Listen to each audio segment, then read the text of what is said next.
20 साल से पहले जब तक मैंने रियलाइज़ नहीं किया था कि yes I am a bisexual man, जब तक वो नहीं आया था मेरे लाइफ में, तब तक I considered myself as a totally straight person. उस टाइम में बस एक ही चीज़ चल रहा था कि I need to be with him for the rest of my life. तो मैंने अपना फैमिली छोड़ दिया। That was the most amazing feeling of my life because वो warmth when I hugged him for 5 straight minutes, वो hug, वो warmth I never received it from anyone in my life. लोगों ने बोला I am bisexual, I am the main culprit.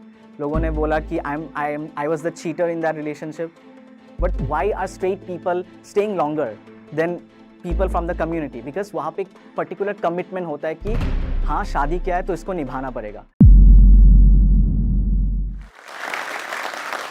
My name is Manish and मैं originally Guwahati Assam से belong करता हूँ। ये नॉर्थ ईस्टर्न स्टेट है, बहुत लोग जानते भी नहीं हैं।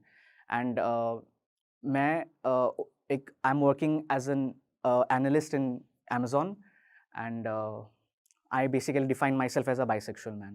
So फैमिली बैकग्राउंड मैं बोल नहीं सकता हूँ बहुत एडवांस है। डेफिनेटली कुछ सेक्टर्स में है एडवांस, बट इस कल्चर में, क्वियर कल्चर में बिल्कुल भी एडवांस नहीं थे। Like my father was a live example. उन्होंने कभी ये एक्सेप्ट नहीं किया आज तक, एंड ना ही उनको इस चीज़ के बारे में एजुकेशन थी। तो मैं कभी ब्लेम नहीं किया। मैं जब 9 साल का था तभी उस टाइम ही my mother and my father separated and custody basically पापा को मिल गई थी। तो I and my sister were staying with my dad.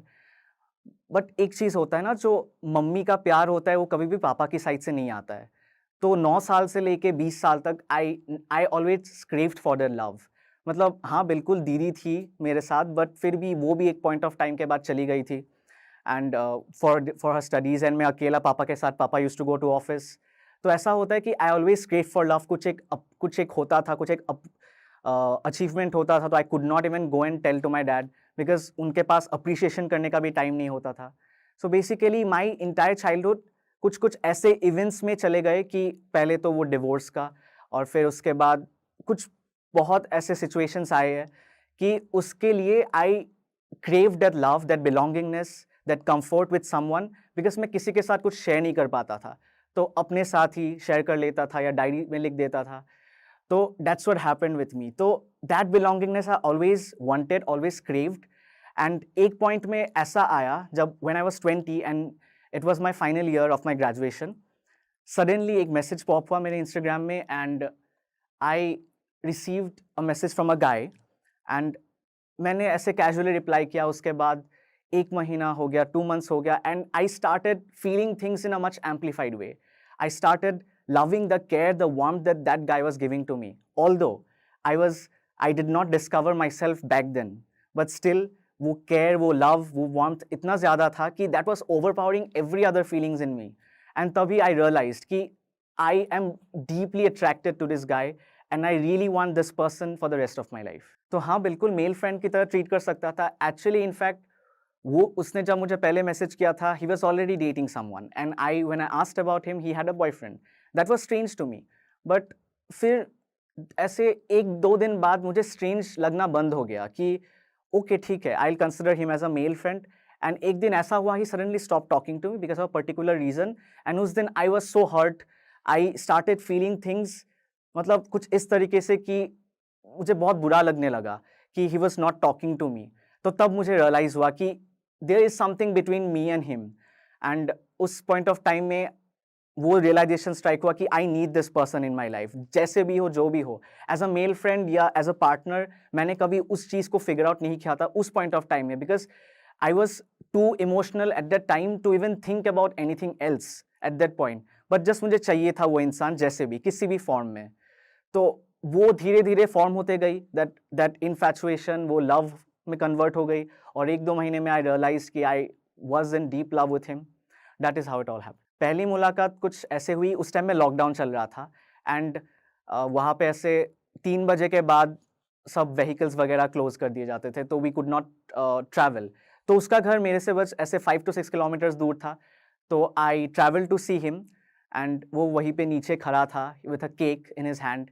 मेरा बर्थडे बस 1 महीने पहले गया था and he was holding a cake for me 1 महीने बाद, बिकॉज बर्थडे के टाइम में इट वॉज लॉकडाउन एंड हम लोग नहीं सेलिब्रेट कर पाए।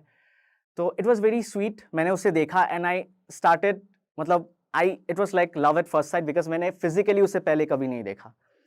तो it was very sweet, everything just look like a fairy tale movie for me. And बस मैंने उससे देखा, उससे मिला, हक किया, और ऐसा नहीं लगा था कि उससे पहली बार मिल रहा था। It was like I knew him from years, and that was the most amazing feeling of my life, because वो warmth when I hugged him for 5 straight minutes, वो हग, वो warmth, I never received it from anyone in my life. I actually first hugged someone so closely for the first ever time. So वो बहुत ही different feeling था मेरे लिए। And he organise a little birthday party for me, मतलब वो छोटा सा, वो जस्ट फैमिली, एंड उसने अपने फैमिली के साथ इंट्रोड्यूस कराया, एंड बस सब कुछ बहुत क्यूट एंड रोमांटिक था और मेरे लिए बहुत नया था। So I was in deep love at that point of time. He made little cards for me. वैसा कुछ भी नहीं हुआ था मेरे साथ पहले, तो it all was a magical fairy tale for me. 20 साल से पहले, जब तक मैंने रियलाइज़ नहीं किया था कि yes I am a bisexual man, जब तक वो नहीं आया था मेरे लाइफ में, तब तक I considered myself as a totally straight person. School में हो या कॉलेज में हो, I use to have girl friends as well at that point of time. तो ऐसा कभी नहीं हुआ कि मुझे अट्रैक्शन हुआ किसी मेन से। तो हाँ, I even use to be a part, ये चीज़ बोलने में I am getting a bit embarrassed, but I was a part of I was myself a part of the entire group who used to crack homophobic jokes as well. I accepted because I was not in that shoes at that time.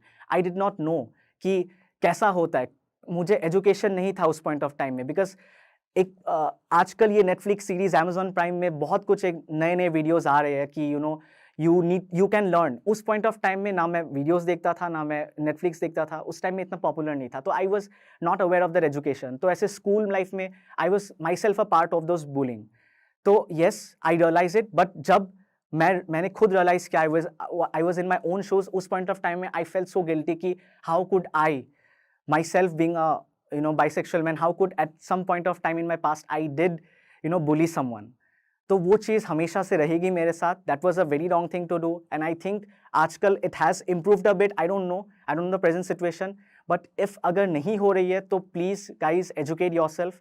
This is very important for everyone to realise कि this is all very normal, nothing is abnormal here, you are just in love, he or she is just in love, so just accept it that love is love. He was already out to his family, तो उसकी तरफ से कुछ भी problem नहीं था, उसकी mummy को पता था, उसकी दीदी को पता था, and when they met me they loved me. तो चीज़ें और थोड़ी ईजी हो गई थी हमारे लिए, तो उनके लिए भी मैं एक बेटे जैसे हो गया था, एंड उनकी दीदी भी मुझे बहुत प्यार करती थी। तो from his family everything was smooth, everything was great. मुझे जो अपने फैमिली से नहीं मिल रहा था, उसके फैमिली से मिला था। And when I confronted to my father, right after a month when I started dating him, मैंने अपने पापा को बोल दिया था, because उस point of time में मैं इतना sure हो गया था about this guy कि मैं सबको कोई को जाके बोल दूँ। I was in that kind of spree. So मैंने बोला अपने पापा को, पहले अपनी दीदी को बोला था, even she didn't take it well. She even don't take it well now, but कभी-कभी वो बीच-बीच में बोलती है कि अभी भी टाइम है, लड़के से शादी कर लो। But it's okay, she understands it now, but पापा ने ना तब माना था, ना अभी मान रहे हैं। आई ऑलवेज टोल्ड हिम कि लव को देखो, let's not see the other part, only see the love. I love someone. मैंने इतना तक बोला कि मैं अपने पर्सनल लाइफ में जो करता हूँ, let's keep it in side, और मैं जो अपने फैमिली के साथ रिलेशनशिप मेंटेन करना चाहता हूँ, लेट्स फोकस ऑन दैट। पर पापा ने वो भी नहीं माना, and he just asked me to leave the house, and I had to leave because I had no other option. मैं वहाँ पे ऐसे नहीं रह सकता था। I could not just not choose my love. At that time मैंने वो किया था, मैं अपने love को अपने family के ऊपर priority दे दिया था, because उस time में वही feeling, वही hormones, it was just rushing in my mind, in my heart and everything. And उस time में बस एक ही चीज़ चल रहा था कि I need to be with him for the rest of my life. तो मैंने अपना family छोड़ दिया। I just got placed in a particular job. मैं अपने लास्ट सेमेस्टर में था, एंड ऐसे इंजीनियरिंग में ऐसे लास्ट सेमेस्टर में जॉब्स मिल जाते, तो आई गॉट प्लेस्ड, एंड जो 1 महीने का सैलरी था उसी से उससे जितना हुआ, I took a rented place, furniture वगैरह basic, and I shifted to that house. I left my family because I had to. I didn't want to at all. I just wanted कि they could have understood me better. But it's okay, I will not blame them. उनके लिए भी बहुत नया था ये चीज़ें। तो starting में everything was like a fairy tale. उसके साथ I shifted to a new house. I got new furnitures and everything was like a magic. सब कुछ अच्छा लग रहा था. I was not even missing my family, to be very honest. But एक point ऐसा आया कि we thought कि let's showcase our personal world to entire world so that we can motivate other couples as well. We noticed that there are many couples in India who are not out yet, and they are very afraid to come out in front of the world. ना वो हाथ पकड़ सकते हैं, ना वो अच्छे से कहीं पे बैठ सकते हैं. They always have this fear inside their heart. तो हमने सोचा कि why not we show our part of our journey, our world to them as well. ताकि ऐसा होता है कि when you show a part of you, लोग मोटिवेट होके वो भी उस चीज से इन्फ्लुएंस होके they also try to be like you. So that was our motive initially. तो हमने Instagram पेज खोला और फिर YouTube का पेज भी खोला. We started uploading videos, couple videos या कुछ भी हो.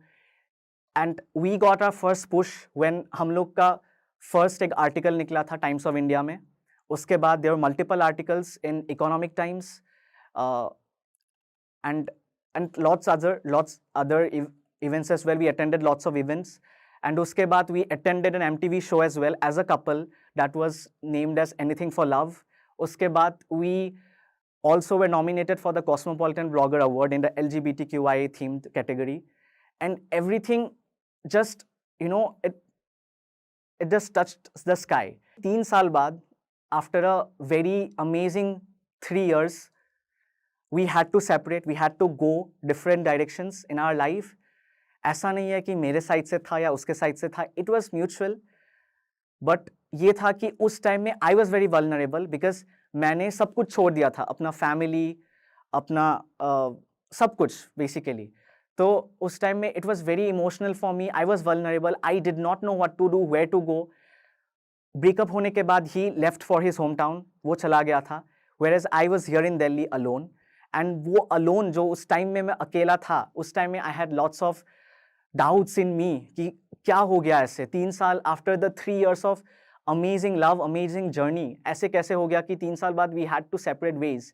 It's not like we didn't try. We tried our best to save this entire relationship, but just हो नहीं पाया because ऐसे बहुत unresolved disputes हुए थे हम लोग के साथ. तो we had fights and we never resolved it. We just fought and the next morning सब ठीक हो जाता है and वो बस pile up होते गया. ऐसे 3 साल में pile up होते गया and then at the end वो burst up हो गया. And उस point में it got lot difficult. It got lot difficult to mend things up again. So I remember कि I left my family and मेरे लिए बस वही सबसे important था. तो इसीलिए मेरे लिए बहुत difficult था, पर उसके पास उसका family था. So that was a plus point he had. But I did not have my family at that time because I told my father and he just taunted me in various other ways कि मैंने बोला था तुम्हें ये सब relationship से कुछ फायदा नहीं होता है. So I could not even face him. मैंने दीदी को बोला, yes, she supported me after a period of time. But उस टाइम में मैं बहुत अकेला हो गया था and उसी टाइम में I had lots of thoughts like self-harming. I did perform self-harm as well, which I now realized how wrong I was. बस उस टाइम में मेरे लिए और कुछ सही नहीं लग रहा था. Only thing I wanted to do was to end my life. But now when I see 4 months back, that was me being childish. That was me being very vulnerable. अभी if something like this happens again in my future, I know how to tackle it. I'll talk about my anger issues as well. मैं बहुत frustrated रहता हूँ कुछ चीज़ों में. अगर वो unresolved हो जाती है, तो I get frustrated. And ऐसे frustrations में आते-आते, you know, something I used to stay angry. चिड़चिड़ा हो गया था बहुत ज़्यादा. कुछ चीज़ों में I didn't used to talk to him properly. Even the same for him. Even he used to get angry. तो ऐसे हुआ था. All of it happened in a rush. Starting से लेके 3 साल तक पूरा हमारे रिलेशनशिप रश में गया. We traveled, we made content, we lived together, we shifted our home, we shifted from Guwahati to Delhi, we got a new home, we got furnitures, we settled in. Everything was all in a rush and हमें एक time भी ऐसा नहीं मिला कि हम लोग बैठ के बात किए एक दूसरे से, you know, face to face, eye to eye, कि what are we gonna do in the future? Future planning zero, life goals zero, कुछ नहीं था. बस ऐसा था कि I just want to be with the person at the moment because the moment, the present is amazing, it's beautiful. But we're not thinking about the future consequences. So that is what had been happening since 3 years. ऐसे 3 सालों में बस बढ़ता गया और एक दिन बस it just all came out. And वहीं से सब खत्म हो गया बस। उस इनिशियल पॉइंट ऑफ टाइम में लोगों ने मुझे ब्लेम करना स्टार्ट कर दिया था कि he is a bisexual, he did this, he broke up with him, he cheated on him and he will get married to a girl at the end. तो ये सब बैकस्लैश बहुत आया मेरे पास। तो all I was trying to explain, मैं उसके बाद I was very vocal about my feelings, my emotions in social media, उसके लिए भी मुझे बहुत बैकस्लैश मिला कि you don't have to take everything out on the social media. मुझे ये मिला कि कुछ चीज़ें तुम अंदर भी रख सकते हो, but what I believe is अगर हम अच्छी चीज़ें भी दिखा सकते हैं देन हमें बुरी चीज़ें भी दिखानी चाहिए। तो I just try to share whatever I was feeling at that time. लोगों ने बोला I am bisexual, I am the main culprit. लोगों ने बोला कि I was the cheater in that relationship, but ऐसा कुछ हुआ ही नहीं था इनिशियली। तो I had to take it in because उस टाइम में मेरा ऑप्शन नहीं था।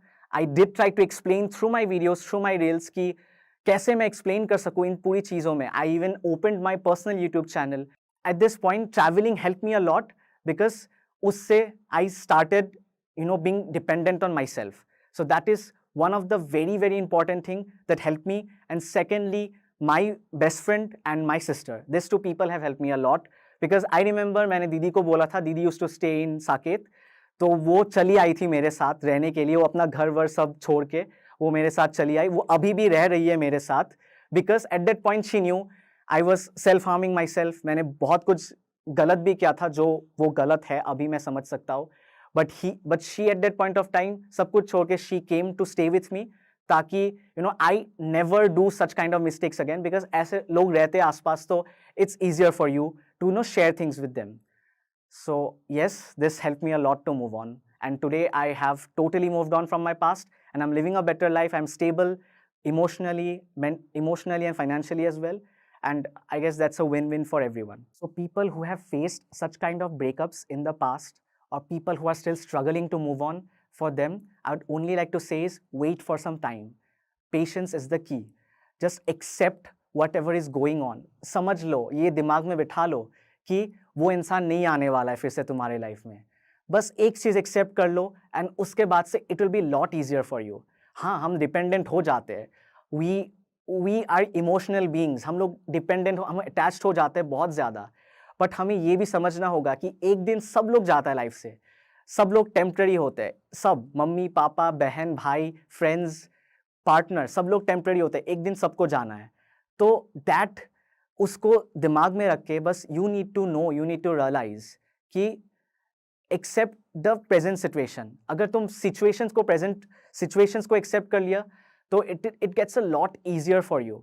तो मैंने भी कर लिया था एक पॉइंट ऑफ टाइम में। हाँ, टाइम लग गया, obviously we need time to deal with things, but एक पॉइंट ऑफ टाइम में तुम्हें खुद रियलाइजेशन हो जाता है कि हाँ, you have to move on now. एक point at least it's better to do something in your life rather than sitting in that particular position and cry for your entire life. तुम आगे भी नहीं बढ़ सकते हो, पीछे भी नहीं बढ़ सकते हो। तो you need to just look for the future. तो मैंने भी वो किया था, मैंने अपने ट्रैवलिंग से स्टार्ट किया था और फिर I started a lot of things. I started focusing on my career. तो सब कुछ एक्सेप्ट कर लो और चीज़ों को एक नया वे दो, एक नए वे में प्रोसीड करो। I think it will be easier for you to accept at the end because ठीक हो जाता है धीरे धीरे।